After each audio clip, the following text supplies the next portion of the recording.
The chief secretary IAS officer Shalini Rajneesh madam ಅವ್ರ ಬಗ್ಗೆ MLCಯ ರವಿಕುಮಾರ್ ಅವರು ಒಂದು ಅವೇಳನಕಾರಿ ಹೇಳಿಕೆ ನೀಡಿದ್ದಾರೆ. ಶಾಲಿನಿ ರಜನೀಶ್ ಮೇಡಮ್ ಅವ್ರ ಬಗ್ಗೆ ರಾಜ್ಯನೇ ಅಲ್ಲ ದೇಶವೇ ಗೌರವಿಸುವ ಮಹಿಳಾ ಅಧಿಕಾರಿ ಅವರು. 1989 IAS ಮಹಿಳಾ ಟಾಪರ್ ಅವರು ರೂರಲ್ ಡೆವಲಪ್ಮೆಂಟ್ ಅಲ್ಲಿ PhD ಮಾಡಿದ್ದಾರೆ. ಸೈಕಾಲಜಿಯಲ್ಲಿ ಗೋಲ್ಡ್ ಮೆಡಲಿಸ್ಟು, MBAನ ಆಸ್ಟ್ರೇಲಿಯಾದಿಂದ ಮುಗಿಸ್ತಾರೆ. ಅಷ್ಟೇ ಅಲ್ಲ, ಕರ್ನಾಟಕಕ್ಕೆ ಬಂದ ನಂತರ ಅವರು 13 ಪುಸ್ತಕ ಬರೀತಾರೆ. ಅದರಲ್ಲಿ 8 ಪುಸ್ತಕ ಇಂಗ್ಲಿಷಲ್ಲಿದೆ, 5 ಪುಸ್ತಕ ಕನ್ನಡದಲ್ಲಿದೆ. ಚೀಫ್ ಸೆಕ್ರೆಟರಿ ಆಗಿ ಅವರ ಸೇವೆ ನಮ್ಮ ನಾಡಿಗೆ ಅದ್ಭುತವಾದ ಕೊಡುಗೆ ಕೊಡ್ತಿದ್ದಾರೆ. ಮಹಿಳಾ ಅಧಿಕಾರಿ ಬಗ್ಗೆ MLC ರವಿಕುಮಾರ್ ಅವರು ಮಾತನಾಡಿರೋ ಮಾತನ್ನ ನಾನು ಖಂಡಿಸ್ತೀನಿ. ನಾನು MLC ರವಿಕುಮಾರ್ ಅವ್ರ ಬಿಹೇವಿಯರ್ ನೋಡ್ತಿದ್ರೆ, ನಾನು ಬಯಾಲಜಿ ಟೀಚರ್ ಆಗಿ MLC ರವಿಕುಮಾರ್ ಅವ್ರಿಗೆ ನಾಯಿಗೆ ಬರುವ 3 ಕಾಯಿಲೆಗಳಿಗೆ ಬಂದಿದೆ ಅಂತ ನನಗೆ ಅನಿಸ್ತಿದೆ. ಮೊದಲನೇ ಕಾಯಿಲೆ ಹೆಸರು ಕ್ಯಾನೈನ್ ಡಿಸ್ಟೆಂಪರ್ ಅಂತ, ಅಂದ್ರೆ ಸುಮ್ಮನೆ ಬೊಗಳೋದು. ಅದು ರವಿಕುಮಾರ್ ಅವ್ರಿಗೆ ಆ ಕಾಯಿಲೆ ಬಂದಿದೆ. ಎರಡನೇ ಕಾಯಿಲೆ ರವಿಕುಮಾರ್ ಅವ್ರಿಗೆ ಬಂದಿರೋದು ರೇಬೀಸ್ ಕಾಯಿಲೆ. ರೇಬೀಸ್ ಸಿಂಪ್ಟಮ್ ಏನ್ ಗೊತ್ತಾ? ಮೆಂಟಲ್ ಕನ್ಫ್ಯೂಷನ್, ಸುಮ್ಮನೆ ಕೋಪ ಮಾಡ್ಕೊಳ್ಳೋದು. ಸೊ ರೇಬೀಸು ರವಿಕುಮಾರ್ ಅವ್ರಿಗೆ ಬಂದಿದೆ ಅಂತ. ಮೂರನೇದು ಪಾರ್ವೋ ವೈರಸ್ ಅಂತ, ಇದು ನಾಯಿಗೆ ಬರೋ ಕಾಯಿಲೆ. ಇದ್ರ ವಿಶೇಷತೆ ಏನ್ ಗೊತ್ತಾ? ಒಂದು ನಾಯಿ ಇನ್ನೊಂದು ನಾಯಿಗೆ ವೈರಸ್ನ ಹರಡುತ್ತೆ. ಮೋಸ್ಟ್ಲಿ ನಮ್ಮ ರವಿಕುಮಾರ್ ಅವರು ಈ ವೈರಸ್ನ ಎಲ್ಲೋ ಛಲವಾದಿ ಅಣ್ಣನಿಗೂ ಹಬ್ಬಿಸ್ಬಿಟ್ಟಿದ್ದಾರೆ ಅಂತ ನನ್ನ ಬಾಧೆ. ಇನ್ನ ವಿಧಾನ ಪರಿಷತ್ತಲ್ಲಿ ಇವ್ರು ಯಾರ್ಯಾರಿಗೆ ವೈರಸ್ ಹಬ್ಬಿಸ್ತಾರೋ ನನಗೆ ಗೊತ್ತಿಲ್ಲ. ನಾನು ಯಾಕೆ 3 ಕಾಯಿಲೆಗಳು ರವಿಕುಮಾರ್ ಅವ್ರಿಗೆ ಬಂದಿದೆ ಅಂತ ಹೇಳ್ತಿದ್ದೀನಿ ಅಂದ್ರೆ, 3 ಬಿಟ್ಟವ್ರಿಗೆ 3 ಕಾಯಿಲೆನೇ ಬರೋದು.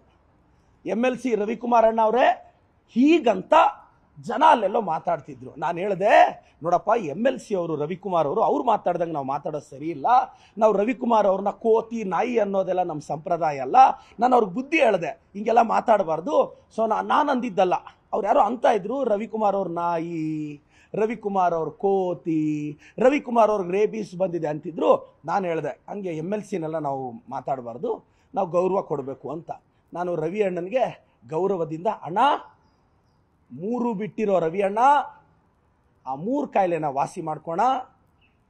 BJP ಅವ್ರಿಗೆ ಕೇಳಕ್ ಬಯಸ್ತೀನಿ, ಕಾರಣವೇ ಇಲ್ಲದೆ ಬೊಗಳುವ ನಾಯಿಯನ್ನ ವಿಧಾನ ಪರಿಷತ್ತಿಗೆ ಹೇಗೆ ಕಳಿಸಿಕೊಟ್ಟರಿ ಎಂದು ಜನ ಕೇಳ್ತಿದ್ದಾರೆ, ಅದಕ್ಕೆ ಉತ್ತರ ಹೇಳಿ ಅಂತ ಬಯಸ್ತೀನಿ. ಇನ್ನೊಂದು ವಿಚಾರ, BJP ಅವ್ರಿಗೆ ಸೋಷಿಯಲಿಸಂ ಸೆಕ್ಯುಲರಿಸಂ ಪದದ ಬಗ್ಗೆ ಅವ್ರು ಪದೇ ಚರ್ಚೆ ಮಾಡ್ತಿದ್ದಾರೆ. ಸರ್, ನಾನು ಮಾಧ್ಯಮ ಮಿತ್ರರಿಗೆ ಹೇಳಕ್ ಇಷ್ಟಪಡ್ತೀನಿ, BJPಯ ಸಂವಿಧಾನದ ಮೊದಲನೇ ಪುಟದ 4ನೇ ಆರ್ಟಿಕಲ್ ಅಲ್ಲಿ BJP ಸಂವಿಧಾನದಲ್ಲೇ ಸೋಷಿಯಲಿಸಂ ಸೆಕ್ಯುಲರಿಸಂ ಪದ ಇದೆ. ನಾನು ಆ ಕಾಪಿ ಈಗ ಮೀಡಿಯಾ ಗ್ರೂಪ್ ಈಗ ಈ ಪ್ರೆಸ್ ಮೀಟ್ ಆಗಿದ ತಕ್ಷಣ BJPದು ಒಂದು ಕಾನ್ಸ್ಟಿಟ್ಯೂಷನ್ ಇದೆ ಅವ್ರಿಗೆ, ಅದರಲ್ಲಿ ಅವ್ರು ಹೇಳ್ತಾರೆ ಪಾಸಿಟಿವ್ ಸೆಕ್ಯುಲರಿಸಂ ಅಂತಾರೆ, ಸೋಷಿಯೋ ಎಕನಾಮಿಕ್ ಜಸ್ಟಿಸ್ ಅಂತಾರೆ. ಸೋಷಿಯಲಿಸಂ ಸೆಕ್ಯುಲರಿಸಂ ಪದಾನ BJP ಅವರು ಅವ್ರ ಸಂವಿಧಾನದಲ್ಲೇ ಇಟ್ಕೊಂಡು ಅವ್ರ ಸಂವಿಧಾನದನ್ನೇ ನೆಟ್ಟಿಗೆ ಓದ್ಕೊಳಕ್ ಆಗದಿರೋ ಅಯೋಗ್ಯರು, BJP ಅಯೋಗ್ಯರು ನಮ್ಮ ಪಕ್ಷದ ಬಗ್ಗೆ ಪ್ರಶ್ನೆ ಮಾಡ್ತಾರೆ. ನಾನು ಮತ್ತೊಮ್ಮೆ ಹೇಳ್ತಾ ಇದ್ದೀನಿ, ರವಿ ಅಣ್ಣ, ಹೆಣ್ಣೊಂದು ಕಲಿತರೆ ಶಾಲೆಯೊಂದು ತೆರೆದಂತೆ, ಯತ್ರ ನಾರ್ಯಸ್ತು ಪೂಜ್ಯಂತೆ ರಮಂತೆ ತತ್ರ ದೇವತಾ, daughters are not equal to ten sons, they are equal to 10 sons ಅಂತಾರೆ. ಒಂದು ಹೆಣ್ಣು ತಾಯಿಯಾಗಿ, ಮಡದಿಯಾಗಿ, ಅಕ್ಕನಾಗಿ, ತಂಗಿಯಾಗಿ ತನ್ನ ಪಾತ್ರವನ್ನು ನಿಭಾಯಿಸೋದ್ರ ಜೊತೆಗೆ ಒಂದು IAS ಅಧಿಕಾರಿಯಾಗಿ ರಾಜ್ಯದ ಜವಾಬ್ದಾರಿಯನ್ನು ನಿಭಾಯಿಸೋದು ನೀನು ಬೊಗಳದಷ್ಟು ಈಸಿ ಅಲ್ಲ ರವಿ ಅಣ್ಣ. ದಯವಿಟ್ಟು ಅಧಿಕಾರಿಗಳಿಗೆ ಗೌರವ ಕೊಡಿ. ನಾನು ಕರ್ನಾಟಕದ IAS ಅಧಿಕಾರಿಗಳ ಜೊತೆ ನಾನು ಗಟ್ಟಿಯಾಗಿ ನಿಲ್ಲುತ್ತಿದ್ದೇನೆ. I stand with all IAS officers of Karnataka. Thank you so much sir.